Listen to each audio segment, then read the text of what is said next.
tapi hidup bagi pemenuhan kebutuhan kekal. Berkat Tuhan selalu baru. Rahmatnya setiap hari baru. Di sini banyak gereja-gereja hamba Tuhan yang terjebak. Mereka di sini mengkonotasikan, menghubungkan, menekankan kepada berkat semata-mata, pemenuhan berkat jasmani. Kita nggak usah bicara kejar berkat jasmani. Tiap hari Tuhan sudah berkati kita. Haleluya. Amin. Namun yang satu hal yang harus kita sadari, yang nggak boleh cuma kita genggam, jangan sampai terlepas, adalah berkat abadi, berkat kekekalan, keselamatan yang menjamin kita pasti masuk surga. Pernah ngerti? Haleluya. Halo, ada yang ngerti? Jangan tidur saudara ya, memang agak dingin.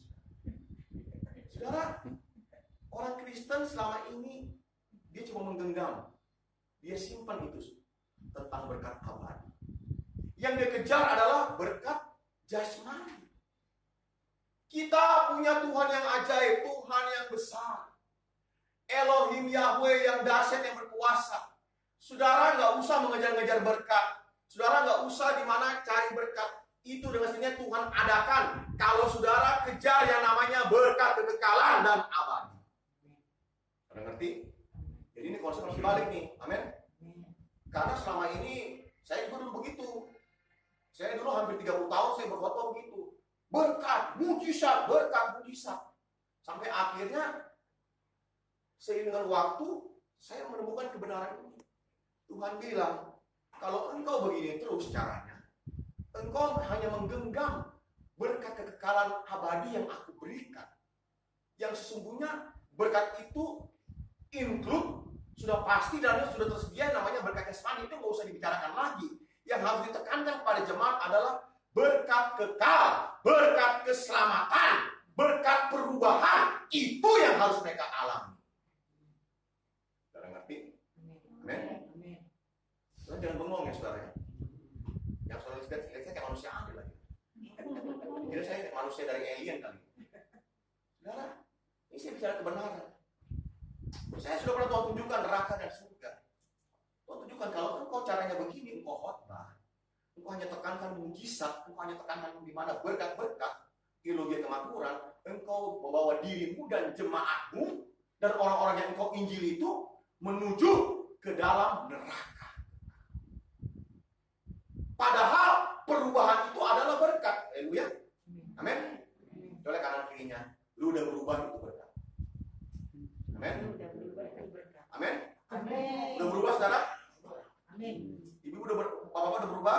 Amin. Kalau ngomong sama istrinya, mesti rajin. Kalau ngomong sama istrinya nggak bilang dasar lu ini bego. Boleh ngomong itu saudara. Dasar lu suami molor lu. Nggak boleh gitu, berubah. Cara ngomong juga berubah, amin. Sebentar kita mau rapat. Rapat ini tujuan untuk dimana saya merombak semua struktur kepengurusan di sini. Saya rombak semua sebagai persiapan prepare untuk tempat yang baru. Saudara bengong, ini pendeta mimpi lagi. Ya emang iya, orang-orang kita yang udah kita mendapat tempat baru kok.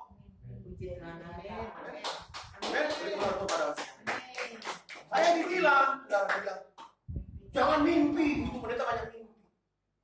Saya bilang saya nggak mimpi. Saya ketemu langsung sama orangnya. Pak, nanti bulan 2 Bapak pindah ke tempat. Amin. Saya bilang mungkin tempatnya kita tinggalkan. Tadi saya ngomong sama Devi. Kita pertahankan sampai mereka bayar. Mereka bayar, lalu kita dikasih rugi baru kita keluar. Sehingga di sini mungkin hanya untuk ibadah hari Kamis, ibadah suara kebenaran di sini.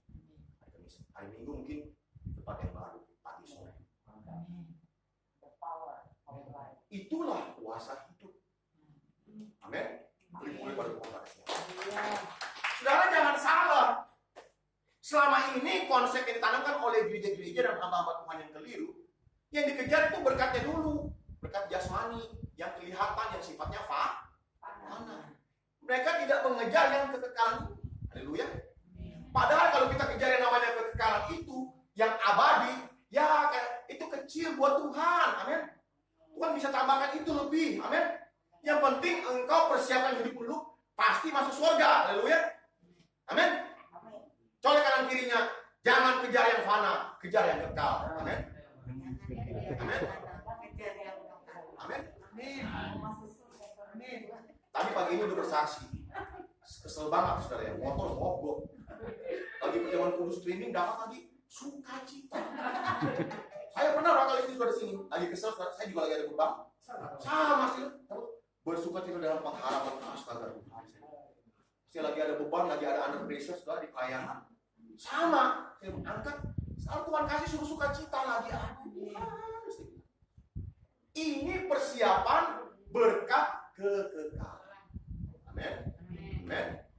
Masalah itu berkat. Haleluya. Amin. Yang berkata masalah itu soe, siap. Motornya pagi ini mogok. Besok-besok Tuhan kasih motor baru. Amin. Bahkan bukan motor lagi, mobil.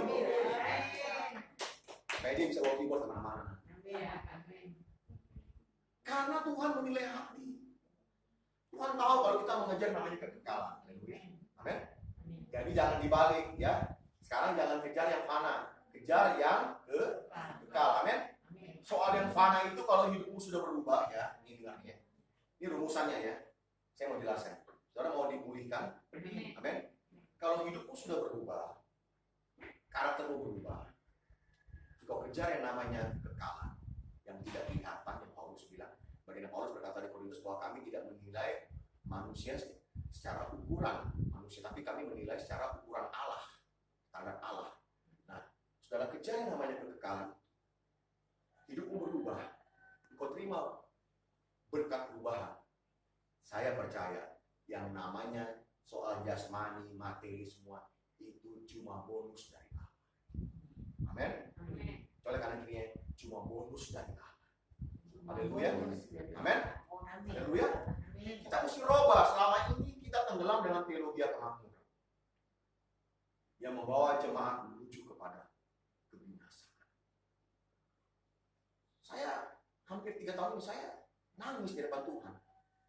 Tadi ketika saya berdoa, Tuhan ingatkan bagaimana tentang gambaran tentang di mana pakaian yang tua, tentang kirbat yang lama dan juga air anggur yang baru. Tuhan ingatkan untuk bisa berubah. Amin.